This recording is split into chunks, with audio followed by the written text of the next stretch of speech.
I am looking at a beautiful, beautiful site, and that is 235 feet, 19 floors of the Block 9 building in downtown Fargo. And it is a project of the Kilbourne Group. Its president, Mike Allmendinger, is here to talk about it today. Hey, Mike, how are you? Good morning. I'm doing great. Good to see you. I'm amazed. I really am. This has been a fun project to watch unfold, and it's big and it's bold. And, there's been a lot of development in downtown Fargo over the years, but we don't build skyscrapers in North Dakota every day, so it's pretty unique. Tell me about your thoughts about this. Well, I'm amazed as well. This has been one of these projects where we work on the project for multiple years, planning for it, looking for the right partners, the right stakeholders in the project, and you make momentum every single month when you're doing the planning, and then when you start to see this project come together, as soon as it broke ground, just over a little over a year ago, how fast this construction team has built 18 stories, and just recently topped it off with the concrete last week. It's been fascinating to watch it come together every week. Now, remind me, somebody asked earlier about the height in comparison to the state capitol.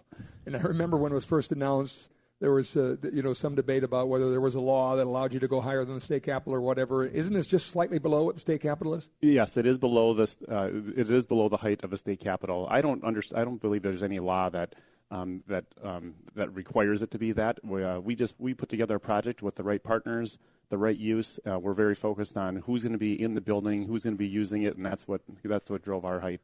The height doesn't really matter. No, not at all. I mean, I hope somebody comes to Fargo and builds something 100 feet taller soon. It'd be great to see that happen. Now, you don't build something like this unless you know that obviously there's a market for it, and you found that and more with folks in their interest, right?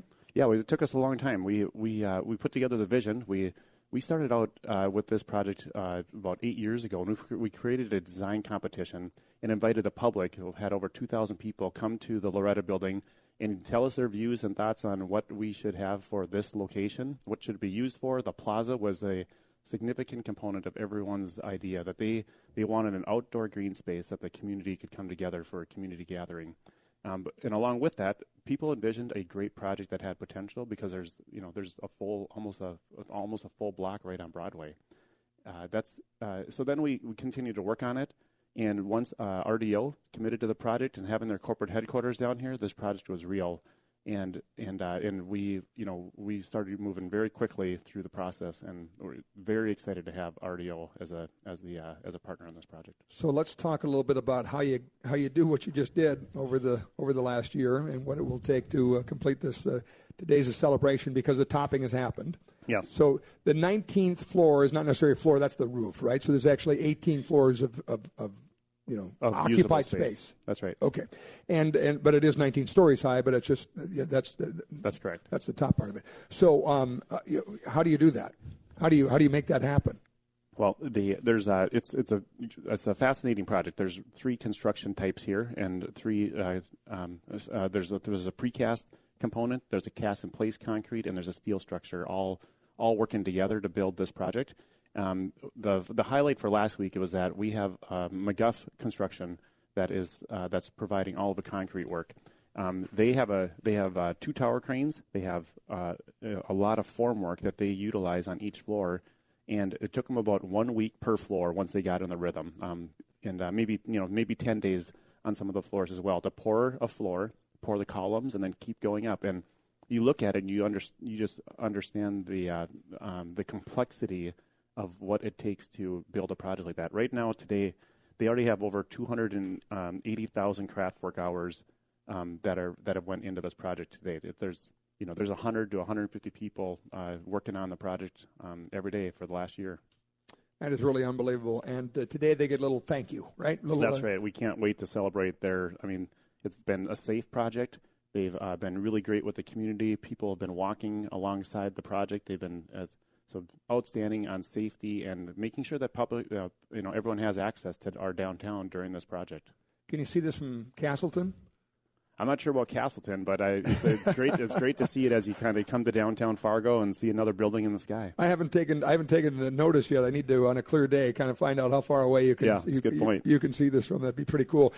Downtown is a destination in Fargo. Downtown Fargo is being,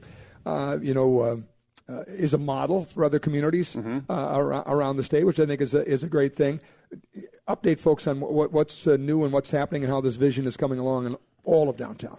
Yeah, but always enjoyed going back 20 years ago when a lot of community members came together and saw the potential for the historic center of our city, where there's a lot of great history and culture that has happened and is going on down here, and from 20 years ago they put together a plan of what that vision could be. We saw that 10, 15 years ago and jumped on board. We're excited about it, and we've been working on projects for over 10 years in downtown Fargo. But along with many different projects, many different stakeholders in downtown Fargo, it's more vibrant than ever. There are more people coming to the sidewalks in downtown Fargo every day, and it's just fascinating to be part of it and see the new businesses that are coming down here. What makes us really excited is that you can come to downtown Fargo and have a unique experience down here that you can't have anywhere else in the world.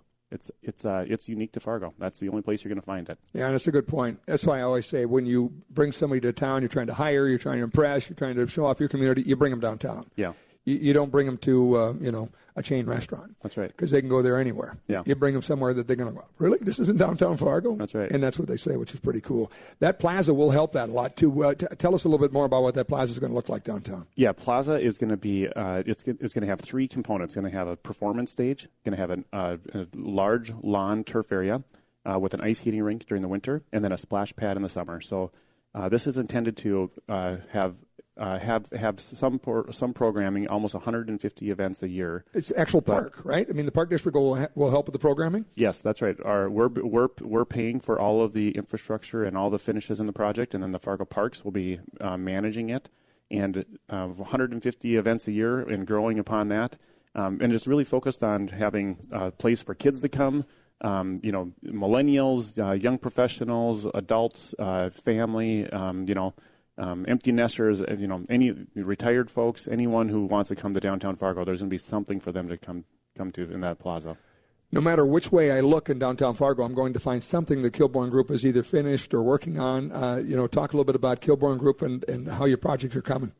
Kilbourne Group is a company that, we believe that smart, healthy cities create vibrant downtowns, and it's the only place we're doing projects. It's where we see we can have the most impact. Our team of 35 team members all live in the Fargo area. We come to work every day downtown. We love what's happening down here. We love our city. We see a ton of potential, and it makes us high passion. The passion in our team is really high, excited about all the projects, and it's where we think we can have the biggest impact in our mixed-use projects. The story that tells that better than any, I think, is the Loretta building that once was this giant building that was really, not much of anything. It's been transformed into how many businesses and how many employees now? Yeah, like 20 different businesses and 100 people working there. Yeah. At one time there was a one business and 3 employees or that's something. Right. Yeah, that's right. And nothing there in the value, and it's just and then repeat. They're doing it everywhere. Great story. Congrats on Block 9. Congrats to all the good team from McGuff and the workers. Thanks a lot for telling the story, Mike. All right. Thank you.